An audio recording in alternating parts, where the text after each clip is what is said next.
From the unexplained to the mundane, come join us on a journey to the fringe.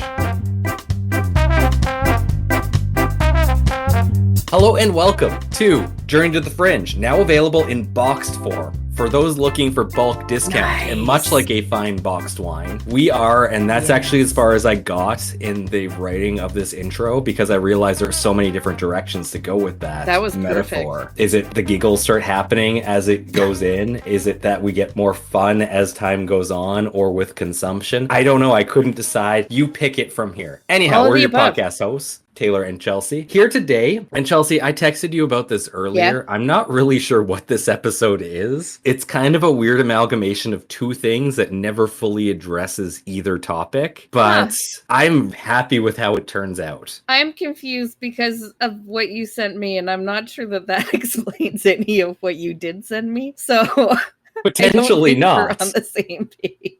I'm going to go through my thought process as we go through this episode. This episode started out, Chelsea, you have heard of this topic. It's the Iraqi Stargate. And I was like, oh, this would make a great episode. We're going to learn so much about it. Half the episode's about that, and then half the episode's about something else. But we're going to have to get this is there. Very confusing to me based on what you sent me. Yeah. Because that was not at all what you sent me. That was the Gulf of Amman, correct? It's about Mesopotamia, basically. Okay. I did some research into this, and I had found out that Vice actually did a deep dive into it.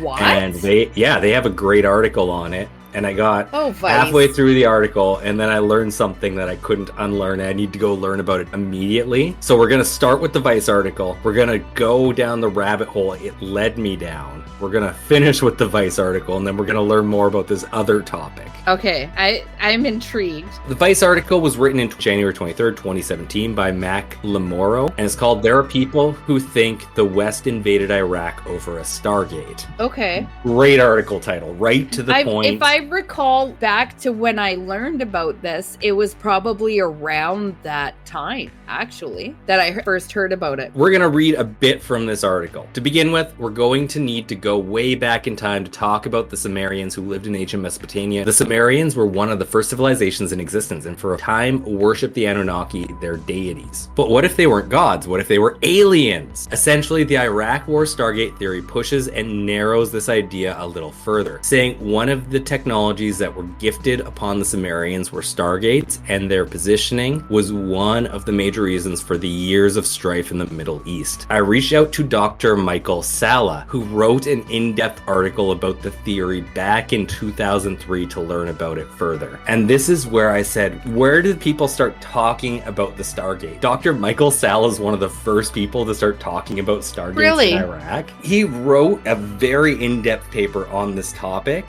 in 2003. So we're going to be reading his article from that time about this topic. What kind of paper would he be writing this for? For his website, galacticdiplomacy.com. Okay, so it's just an article that he was writing it for. It wasn't for like a dissertation or something. No, there are good citations within it. He actually did a fairly good job. From what I can tell, he actually does have a fairly comprehensive education behind him. This is unheard of. Well, except Stephen Greer. But here we come to, so who is Dr. Michael Salla? Right off his Galactic Diplomacy, he has like 4 different websites. One of them is galacticdiplomacy.com. One of them is exopolitics.com. michaelsalla.com is his. He's been on Coast to Coast a ton as well. So that's where I know him from. But I wanted to use his description of himself. Dr. Michael Salla is a joint founder of galacticdiplomacy.com and is best known as a pioneer in the development of exopolitics. Chelsea, have you heard this term? We've talked about it before. Yes. And it sounds like such a legitimate thing, does it not? Yeah, but I know. Like, it sounds like something that needs to be taken seriously. It's just a spin on making something sound much more professional than it is, because it's actually not a thing at all. This guy claims to have coined this term. Okay, that sounds legit, of course.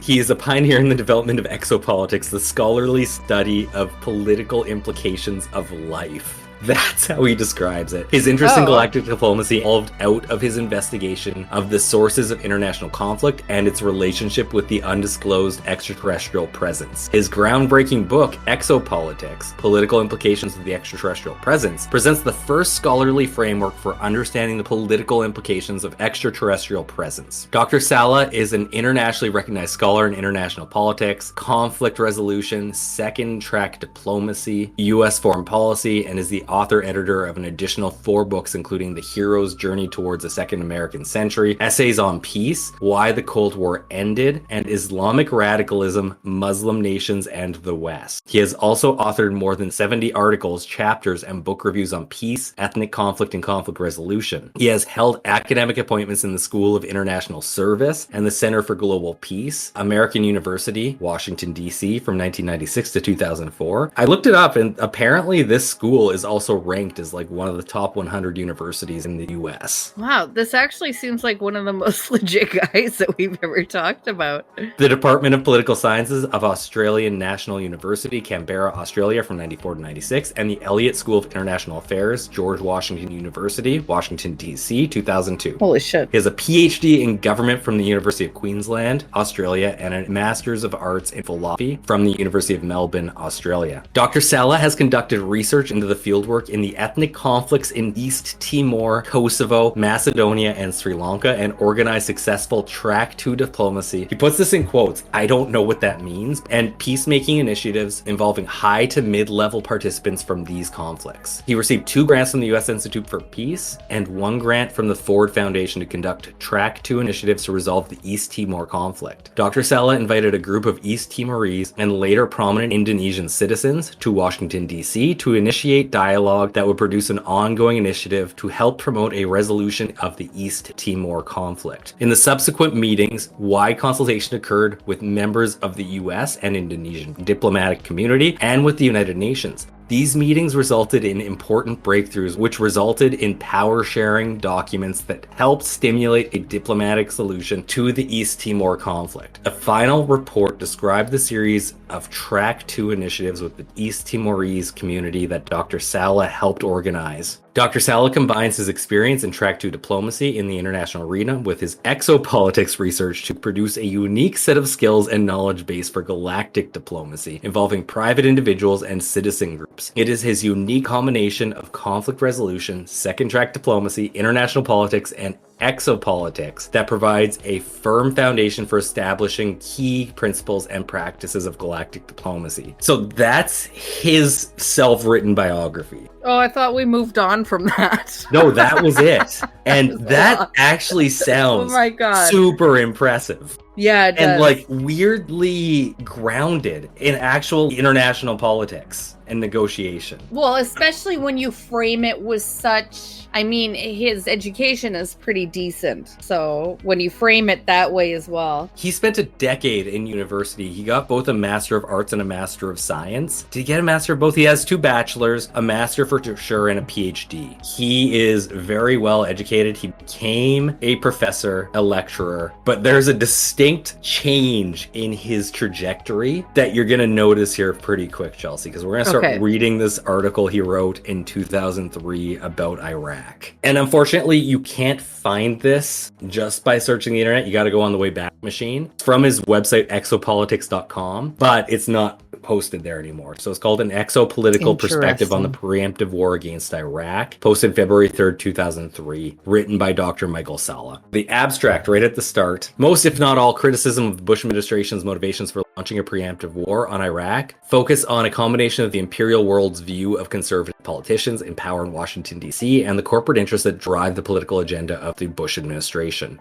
In his 2003 State of the Union address, President George Bush declared the gravest danger facing America and the world is outlaw regimes that seek and possess nuclear, chemical, and biological weapons. In his speech, President Bush eloquently expressed his main motivation for launching a preemptive war against Iraq in order to prevent, quote, a day of horror like none we have ever seen, end quote. Critics of President Bush's preemptive policy, including the political commentator Robert Fisk, argue the upcoming U.S.-led war against Iraq isn't about chemical warheads or human rights. writes it's about oil, end quote. According to another prominent political commentator, Michael Lind, the motivation lies in the preemptive military doctrine championed by neoconservatives such as Deputy Defense Secretary Paul Wolfowitz, whose policy views were given more prominence after the September 11th attack. Most, if not all, criticism of the Bush administration's motivation for going to war focus on a combination of the imperial world's view of conservative politicians in power in Washington, D.C., and the corporate interests that drive the political agenda of the Bush administration. This paper will provide a radically different political analysis of Bush administration's motivation for going to war, and of the explanations offered by his critics. It will be argued that the focus on either the factors supporting a preemptive war against an Iraq possessing weapons of mass destruction, or on criticisms against U.S. imperialism and corporate interests are not so much wrong, but simply reflect a limited political paradigm for understanding the motivation behind U.S. foreign policy. The political paradigm to be used in this paper is based on exopolitics. This paradigm starts with the premise that there exists an extraterrestrial presence on Earth which clandestine government organizations of from the general public and elected public officials. Rather than being an unsubstantiated conspiracy theory with little relevance to contemporary policy issues such as the preemptive war against Iraq, it will be argued that an exopolitical analysis can provide a more comprehensive understanding of what motivates the Bush administration in launching a preemptive attack against Iraq. Exopolitics, as an emerging field of public policy, is primarily based on the evidence provided by a range of sources supporting the idea of an ET presence that is known by clandestine government organizations that suppress this from the general public and elected political leaders. The most important evidence comes from former military and government officials who have come forward to give their whistleblower testimony in a number of non-governmental initiatives to promote disclosure of the ET presence. While many disagree over the plausibility of the available evidence and take various positions either for or against the existence of an ET presence and government non-disclosure of this presence, exopolitics is based on the premise that such debate ought not preclude discussions of the implications of such a presence among policymakers and the general public. Therefore, when one examines contemporary international issues, such as a US-led preemptive war in Iraq, one can explore the viewpoint offered by those using an exopolitical analysis and consider the plausibility of these for a more comprehensive understanding of foreign policy, irrespective of the ongoing debate over the persuasiveness of the available evidence. This is necessary since those actively involved in non-disclosure program will use disinformation, intimidation, and other strategies to deter witnesses, distort evidence, and deter public attention from the ET presence and how it pertains to a range of contemporary policy issues. Finally, a clandestine campaign of non-disclosure needs to be considered in conducting exopolitical analysis in terms of the likelihood of this influencing and or compromising available empirical evidence that otherwise would confirm an ET presence. Therefore, exopolitical analysis has some key differences from more conventional approaches to political analysis, which are based on a traditional social scientific method of a value-free, objective analysis of available institutions and actors in the public policy arena. What follows is an exopolitical analysis of the policy dimensions of a historic ET presence that is pertinent to Iraq and a US-led preemptive attack on the regime of Saddam Hussein. In conducting this analysis, I will first examine the available evidence of a historical ET presence in Iraq, then apply this evidence to better understand the contemporary political situation in Iraq. I will then analyze actors in the prospective US-led preemptive war against Iraq, and finally conclude by making some policy recommendations.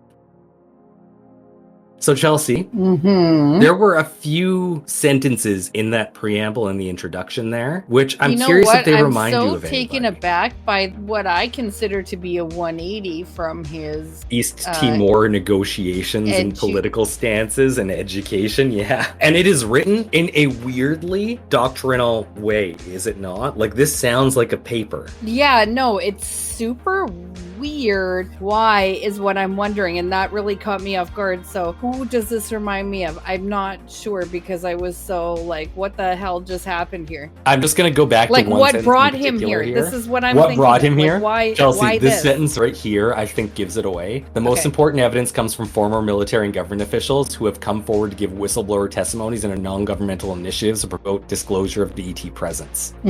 It's 2003, you gotta remember here. He got into this in 2001 because of the Disclosure Project by Stephen Greer. I was just about to say fucking Stephen. I was literally about to open my mouth and say Stephen Greer. He is the one who brought this guy into this world. Not again. There's a citation at the end of the sentence that takes you to the Disclosure Project by Dr. Stephen Greer. Most people, once they come into contact with Stephen Greer, they're like, Stephen Greer, can you leave me alone and stop implicating me like I gave you anything? Not everybody, but though. This guy is like... This guy has no information to give him. And I think that's the important thing. It's when you have information that Stephen Greer wants, or you have something Stephen Greer wants, you get used by him. I could see that because this guy at this point, he's looking pretty good. He has really good education. And why not? If he's open to it, he's only gonna help. I mean, Stephen Greer is a fucking grifter. So this guy's only going to help. The funny thing is, I can't actually find a relationship between them. He was just influenced by Stephen Greer's Disclosure Project in 2001, where he had that meeting at the official press room or the press, I forget where that was. But yeah, he had that I know 2001 exactly what you're talking about. Briefing. Yeah, and it was somewhere that he just rented a room in it, right? But he makes it sound real official. But the American University's in DC, so he was in DC at the time that Stephen Greer was doing that, and it left such an impression on him. He decided he needed to start exopolitics and just analyze everything from the presumption that there is a secret space program. Son of a bitch. Yeah. Okay, yeah, I accept it. So you need to put any type of skepticism when you're reading this guy's stuff on hold, because he has just blown past skepticism and just accepted everything. It doesn't even seem like it was even on his radar. It's like it came across it and he was like, I'm all in on this. Yeah. I am all in. And as far as I can tell, he hasn't, after 2004, he like never teaches again. And this appears to be like his whole-time gig. I love it. When you get a calling, you get a calling. Just like regular personality. So, first off, he starts with what's the evidence of a historic ET presence in Iraq? The strongest available evidence for a historic ET... And sorry, this is something that bugs me. He uses an historical ET presence. If it's an H, it makes a H sound. It's a consonant. It can't have an an. If it has an an, you're saying historical. No, we're not saying historical. We're saying historical. It's a. Isn't he Australian? Yeah, that's true. He could it's be not really speaking English. Australian. Yeah. Yeah, it doesn't. Oh, he is speaking Australian. I've watched him. Yes. So have I, and he was a little hard to understand. It does sound like he's from the bush. So the strongest available evidence for a historical ET presence in Iraq comes from cuneiform tablets directly recording the beliefs and activities of the ancient Sumerians, whose civilization began almost overnight in 3800 BC. Most of these cuneiform tablets relate stories of the Sumerians interacting with their gods. Most archaeologists initially accepted that these were merely myths and attached little importance to them other than giving insight into the mytho-religious beliefs of the ancient Sumerians. That viewpoint received a major challenge in 1976 when the Sumerian scholar Zecharia Sitchin published the first of a series of books on his translations of thousands of Sumerian tablets. Rather than treating the stories of the gods as myths that had little empirical relevance, Sitchin decided to interpret the tablets as literal descriptions of events as they occurred. Sitchin's translations of Sumerian cuneiform tablets reveal precise information on a range of topics that he argues could not have been possible for a civilization at the initial stages of its development with no obvious predecessor civilization to borrow from. The cuneiform tablets revealed all their knowledge came from a race of extraterrestrial visitors called the Anunnaki, those who come from heaven to earth, who were not only teachers of the Sumerians, but also played a role in the creation of the human race. The origins of this ET race was a planet called Nibiru that had a long elliptical journey around the sun and returned to this region of the solar system every 3,600 years. We probably should do a Zecharia Sitchin episode at some point. Is he on the list even? I think he's on the list. I sent you a picture of him. He looks like Richard Doty. He's Richard Doty. Yeah, he does look like Richard Doty. But basically, he's the start of the ancient alien theories. There's nothing before him. It's the 1970s. Boom, he comes along. It would be a tie between him and Chariots of the Gods, Eric Van Daniken. Yeah, our other friend, Eric Van Daniken. Who's got the theme park. I want to go there, but yeah. I can't believe you didn't go. Yeah, I didn't know about it at that time when I was in Switzerland. It has to be a tie between the two. I believe they're around the same period. Just going off the top of my head. They're very Everything's close. off the top of my head today. Eric von Daniken is second, and I know this because of the next sentences here. Okay. I do trust this part of his research. Fair enough.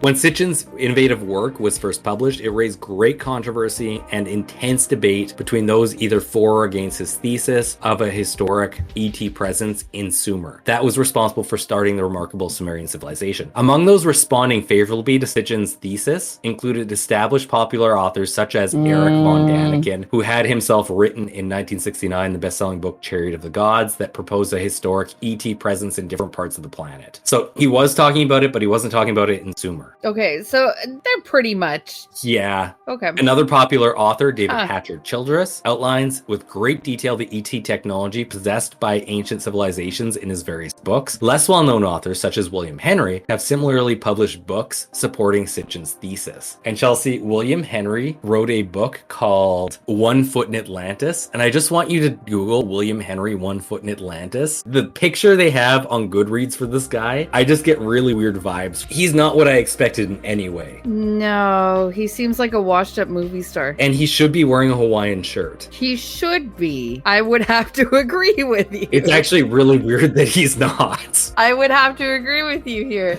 And maybe that's why I get weird vibes. Yeah, I totally go, yeah, he should be. Whoa, he wrote a lot of stuff. Yeah, he did, and they're all very weird books. I was just about to say that. To support Sitchin's thesis, many authors typically cite biblical texts that make reference to the gods that resided on Earth and interacted with humanity. The biblical text most referred to as the apocryphal Book of Enoch. While the Book of Enoch was excluded in most versions of the Old Testament, it was nevertheless part of ancient Hebrew scholarship, and indeed is included in the Ethiopian and Slavic versions of the Old Testament. I think at one point we do have to touch base on like the religious background of Ethiopia, because I find that fascinating. Like Really? Ethiopia has Jewish populations. They have like basically every Abrahamic faith religion there. And they also claim to have a copy of the Ten Commandments. They Not a claim copy, to the Ten also- Commandments. Oh, sorry, Ark of the Covenant. Yes. I was just going to say, they also claim to have the Ark of the Covenant in Ethiopia. Also, it was under attack there at one point, remember? You bring up a very good point. What's going on in Ethiopia? And has British Andy been there?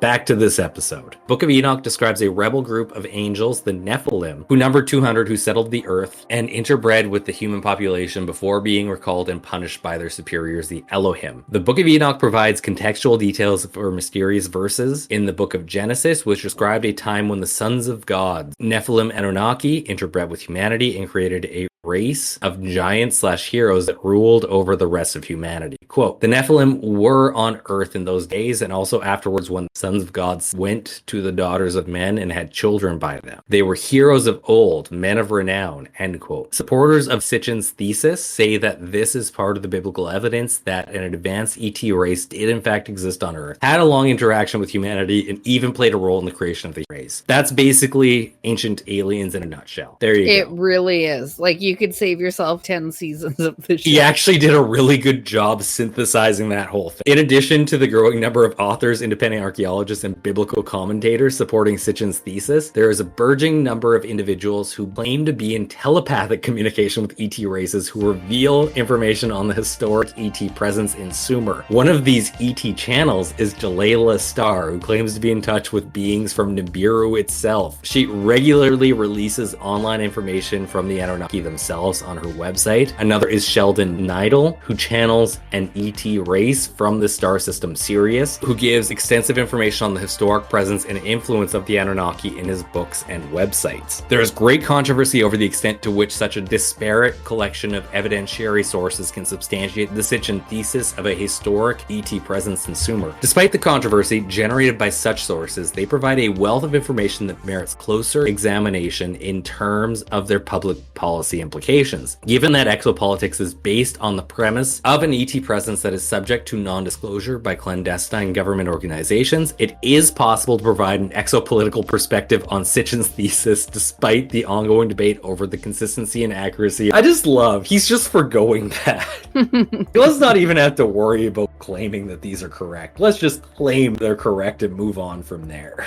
Well, exactly. That just makes it easy. It makes it so much easier. Oh, yeah. It is written in such a institutional way, but it's hilarious that he just brushes that aside. Well, you gotta think, he has the know-withal to be able to put it in an academic way. Oh, he's got the fancy words. Yeah, exactly. From here, he goes on, how does the historic ET presence relate to U.S. policy in Iraq? An independent archaeologist that discusses a direct link between the ancient ET presence in Sumer and current U.S. focus on the regime of Saddam Hussein is William Henry, that man who should be wearing a Hawaiian shirt. Right, yeah, I remember him. Henry's main thesis is that there existed in Sumerian times a technological device which he describes as a stargate, that the Anunnaki, Nephilim, used to travel back and forth from their homeworld and the Earth. Henry focuses on the following scene described by Sitchin's interpretation of cuneiform tablets of an Uruk ritual text. And this is the text. And I should say, as translated by Sitchin. Depictions have been found that show divine beings flanking a template entrance and holding up poles to which ring-like objects are attached. The celestial nature of the scene is indicated by the inclusion of the sun and the moon, depicting Enlil and Enki flanking a gateway through which Anu is making a grand entry.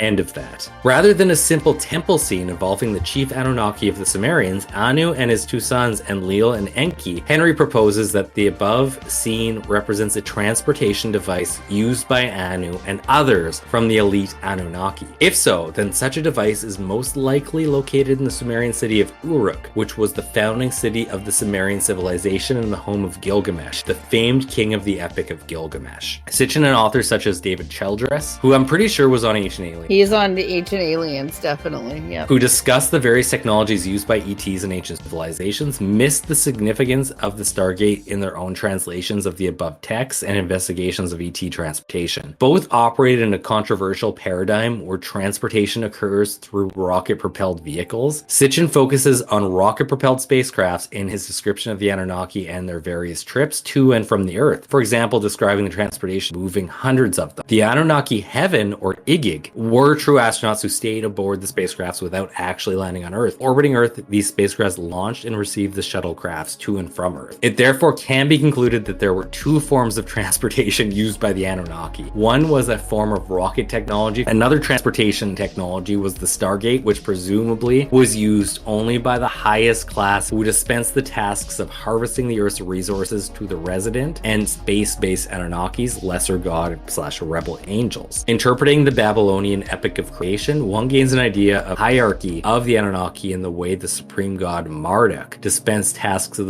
his subordinates, Anu, chief of the Anunnaki. And this is another quote. Assigned to Anu to heed his instructions, 300 in the heavens he stationed as a guard, the ways of earth to define from the heaven, and on earth 600 he made reside. After he all their instructions had ordered, to the Anunnaki of heaven and of earth he allotted their assignments. End of that part. I'm not sure what to call those. I think they are quotes, but I don't know for sure. Is it a different symbol than I They're not quoted. They're okay. He's pushing tab. Whatever, I don't know what you call that. He's indented that paragraph. The Sumerians. This is the area of the Middle East that we're talking about. I just want to put it out there and make sure We're talking about assumption is Sumer, correct. the ancient region of Middle East, yes. Okay. Just wanted to make sure we were on the same page. Yeah, no, it's the seems Sumerian like we are. area, which predominantly was in Iraq, which is technically where, like, the Garden of Eden and everything's supposed to be, according to all these people. What? Okay, that's crazy. I had no idea about that. That's cool. All of these religions developed in the Middle East. So the Garden of Eden is in the Middle East. I couldn't just say be a jet setter and go there and see the Garden of Eden. You're no Air Miles Andy, Chelsea. I am not. You can't. Could Wait, he? is it in Bahrain? Do you think he's been there? It might be in The Bahrain. Garden of Eden. He might have been trying to track down the Garden of Eden. I think we're on to something. Holy shit. This is crazy. This might be an episode. Okay. Let's save it for that episode. Okay. Enough of Thus, that. the Anunnaki operated outposts both on Earth and in space to maintain their control over the planet. Given the strict hierarchy of authority described by Sitchin in his detailed analysis of the Anunnaki and their interactions with one another and humanity, it is likely that the Stargate would have been revered as the resident Anunnaki and humanity who could only observe its operation but were not allowed to use it themselves. By the way, I feel like, Chelsea, you heard that description of the Stargate. There's not a lot of talk about the Stargate at all, is there? No. It's mostly about rockets. That's what we see a lot in this, what would you call it? This business subject, I think is probably the right word. There's a lot of liberties taken. I think it's more aptly called business, since you Business. use that term. Yeah, business. There's a lot of liberties taken, and they are run with them. Oh, yeah. Also, weirdly enough, I actually kind of feel like the movie Stargate is based off of the Zachariah Sitchin stuff, but it came out. I think it has to be.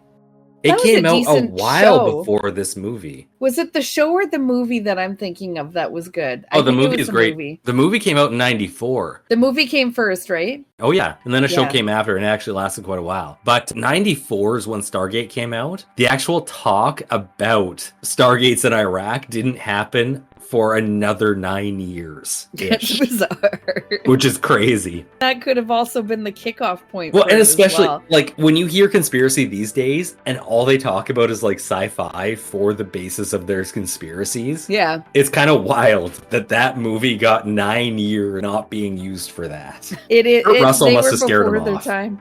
Yeah, that's what he does. He is intimidating. He was a witness of UFOs. Yeah, he knows all about them. I think he also murdered Disney. Good. I don't know if it's ever come up in this show, but the last words uttered by Walt Disney were Kurt Russell.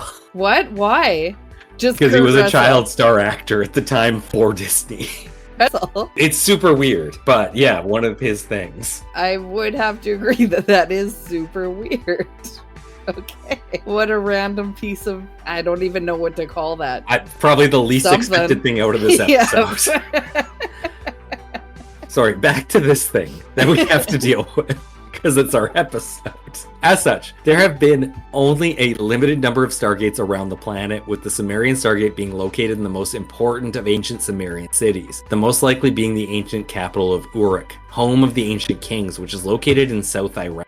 Significantly, after a 12-year lull in excavation, a team of German researchers in 2002 resumed excavation in the buried city of Uruk using a magnetometer. I've never heard of that, which is able to detect the presence of man-made objects beneath the soil, and a powerful computer system in Germany. German geophysicists were able to map out the buried structure of the sprawling ancient capital of 5.5 kilometers that was where Sumerian civilization began. An important event in the Sumerian description of the Anunnaki was the latter's final departure from the planet during a series of cataclysmic events that culminated in the period 1800 to 1700 BC. Indeed, conventional archaeologists support the view that there was a regional cataclysmic event that occurred at that time. If in fact, there were two modes of transformation used by Anunnaki, when most of the resident lesser Anunnaki left by conventional rocket ships, elite Anunnaki most likely left by the Stargate and closed it down. Predictably, given the reference and awe surrounding the Stargate, it would not have been left unprotected in the interim period between their departure and its reactivation with the prophesied return of the Anunnaki. Also, Yeah, why does he make the assumption that they didn't just go on the rocket too? that's a good question. You just assume that the higher ups are too good for rockets. Maybe he either thought too much about it or didn't think enough about it. I don't know how to answer that question. He thought too much about it. You have to assume, and we can't discuss it because we just have to move forward with this so we can discuss the implications of it. Yeah. But I really like that. They couldn't That's a have really gone good back on question. the rocket. Those No. higher class Anunnaki, they're too good for rockets. They go on the Stargate. Yeah, it's because they're extraterrestrial and they wouldn't just, And do a normal thing. Provides Like, no citations or sources for them shutting down the Stargate. I don't know why he makes that assumption, but he does. Well, it's the same reason that they don't travel by rocket ship, Yeah. of course. They can't have the common folk going through the Stargate when they're you can't. done. And they're not common folk, so they just have to shut it down after. A wide number of sources describe the present era in terms of prophesied return of the gods Anunnaki. The notion of prophesied return in the context of the former Anunnaki presence varies in meaning according to 3 different perspectives. First perspective is based simply on the idea of gods or Anunnaki physically returning to resume a prominent role in influencing human affairs and overseeing the use of the planet. In such a scenario, the first wave of Anunnaki would arrive to create the favorable conditions for the anticipated return of the Anunnaki elites. This would involve the lesser Anunnaki first returning and activating the Sumerian Stargate that would be required for the return of their leaders. Presumably, this would be heralded as a sacred event that should be celebrated by all of humanity. The authors Clive Prince and Lynn Picknett argue that there has been an identifiable chain of global events involving key religious and political actors preparing humanity for such a return. I just have to emphasize again at this point, this was 2003, 22 years ago. So, it hasn't happened yet. That's pretty crazy. I don't remember the Anunnaki returning and saying like, hey, sorry, our fancies above need us to build this thing so they can come, and I don't actually know what the elites do when they come here. Sorry. You don't think it was that one time when where they said that. When they came back and reopened the Stargate. You know what? Right. Disregard what I just said. See? Yeah. Chelsea raises a good point. Second perspective on the return of the gods Anunnaki is the return of their homeworld, the planet Nibiru. Indeed, there has been such interest generated by a range of books and online websites devoted to the topic of the return of Nibiru, which I think we might have to do an episode on at some point. Yeah, I've already added it to the list. Many authors cite a variety of astronomical events supporting the idea of a 10th planet that has long been speculated to influence orbits of Uranus and Neptune ever since it was found that Pluto could not account for the perturbations of Neptune. In the late 1970s, 2 astronomers from the U.S. Naval Observatory, Tom Van Flandern and Richard Harrington, began supporting the existence of a 10th planet. I do know enough about this topic to give a bit of background of what's happened since he wrote this. So, we did learn on a flyby of Neptune and Pluto, we were wrong in believing that there should have been a 10th planet based on our views of gravity pulls that we expected from Neptune and Pluto. But we do still believe there's a 10th planet out there. We're still looking for it. I have a fringy mini about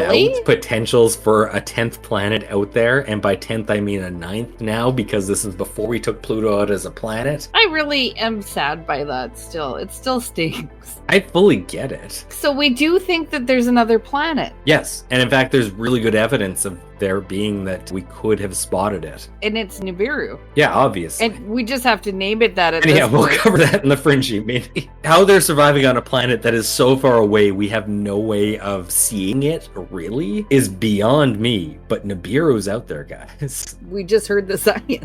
That is disproven and then reproven in a slightly different way later. So anyhow, I just needed to put that in there, that it's changed how we got to the whole 9th planet, which is technically the 10th planet from this time's point of view, in here. It needed to be in here for some reason. The most widely cited reference to support the thesis of a 10th planet that is known but not released to the general public is a series of press releases by the astronomical team that was searching part of the sky, which calculations by Van Flandern and Harrington suggested would be where the 10th planet was. In December 1983, the chief astronomer in charge of the infrared astronomical satellite run by Jet Propulsion Laboratory, Dr. Jerry Neugebauer, announced possible confirmation of such a planet. The Washington Post reporter summarizing the announcement wrote, quote, "A heavenly body possibly as large as Jupiter and possibly part of the solar system has been found in the direction of the constellation of Orion by an orbiting telescope," end quote. After a total of 6 major newspapers covered the announcement, there was a retraction of the announcement and a public silence by the astronomer on the possible existence of a 10th planet. Now, at this time, rumors began to emerge of an active campaign of suppression of information and intimidation by clandestine government organizations. For example, one of the astronomers, Dr. Richard Harrington, spoke publicly and wrote articles on the hypothetical planet X, and there has been speculation that this directly contributed to his untimely death by natural causes in 1992. A third perspective on what the prophesied return of the gods Anunnaki means can be found in authors who focus on the significance of the upcoming end of the current Mayan calendar, according to John Major Jenkins. And we have to have this because this is pre-2012. It's the same, yeah. Yeah. Mm-hmm. The Mayans were aware of the way the solar ecliptic plane comes into alignment with the galactic plane on periodic basis. This makes it possible for more intense cosmic energy to reach the Earth from the galactic core. There is then a corresponding increase or decrease in the level of human consciousness, i.e., parts of the brain either go online or offline. According to Jenkins, year 2012 corresponds to the end of the current Mayan cycle and will lead to a rapid transformation of consciousness. The numerous authors refer to this as the new age of more enlightened global thinking and increased human potential. Gee, aren't you so happy with all the political changes been since 2012, Chelsea? Yes. But everyone was on it back then. What a time to be alive. I mean, I did find that exciting. Everyone was cashing in on that. Yeah. David Wilcock was at his peak. Everybody was talking about it. And then we all just moved on from there. Nobody retracted statements. Nobody corrected themselves. We just all moved on. I am actually really surprised that nobody took the stance that the world did end and we aren't actually alive anymore. Oh, that would be a good one. Why didn't anybody do that? Didn't they? That like would be perfect way to do it. Oh my god. Especially David Wilcock. Right. Like, why wasn't he like, we did ascend? No, see, he's not smart enough. Could you imagine, though, being like, welcome to the other side, folks. We made it. This is purgatory. Wow. Why didn't that happen? Nobody did that. Wow. What the fuck? I know. Anyhow, the prophesied return of the gods may therefore signify a rapid, inhuman consciousness as dormant parts of the brain come online when the solar ecliptic comes into alignment with the galactic plane. In this explanation, humanity itself would develop godlike powers which spontaneously become accessible to large numbers of humanity. A number of authors, for example, have been describing the amazing abilities and psychic powers of an increasing number of children worldwide. Is that the indigo kids, Chelsea? Is that the color they called them? Or the violet kids? Indigo. You got it exactly right. Which is an episode I think we need to do in the future. We live in a good one. Because we got the grifters. We didn't see the beginning of it and like all the like weirdness with like all the guys who made no money off this passion of really weird wrongness. We got the guys who were like, I could make money off this. And they didn't. But they tried.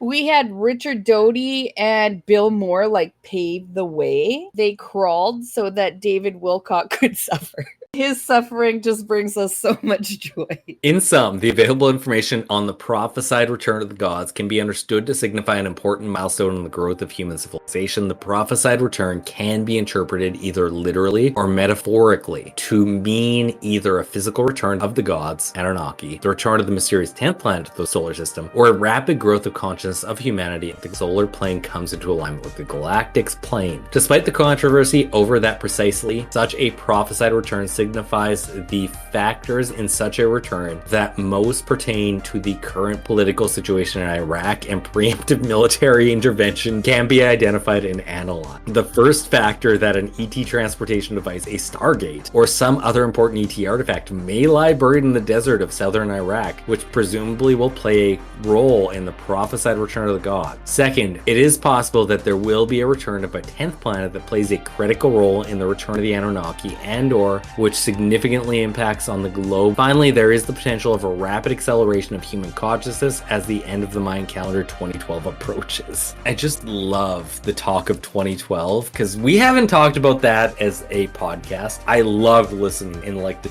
2007 to 2012 range. And it made me really nervous the closer that we got to it. But I also loved how many people at that time started backing off the claims of 2012 as it got closer. I don't even know where to file this, but I'm getting so many things added to our spreadsheet right now for episode ideas. And 2012 is going on there right now. Oh god, yeah, we do need to do a 2012 We really episode. do need We're to gonna do call a it Party Like episode. It's 2012. It was a special time. It really was. It got built up so much. And people that were not alive for it, I do think we need to explain that situation to them. Or at least don't remember it. I was just going to say, they're still pretty young at this point.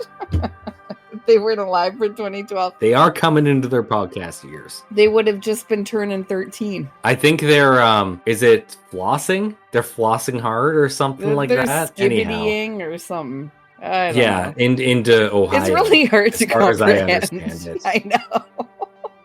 But 2012 would be important to them.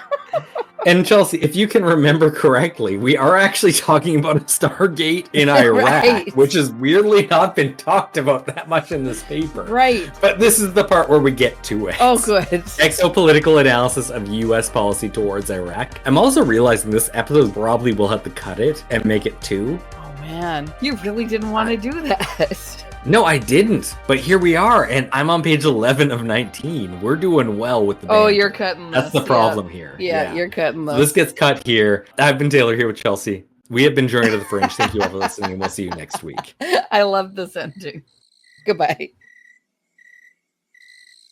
Thank you for listening to Journey to the Fringe. If you have liked what you have listened to, please like, share, subscribe, or follow, depending on what venue you are listening to us through. Also, please, if possible, leave a 5-star review, as that really helps us in the algorithms. Should you wish to interact with us, please check us out on your social media of choice. I bet you we are there. And if you really want to communicate with us and give us ideas for new episodes, or tell us that we're wrong and terrible, either way, please send us an email at journeytothefringe@gmail.com. For now, I'll see you in the next episode.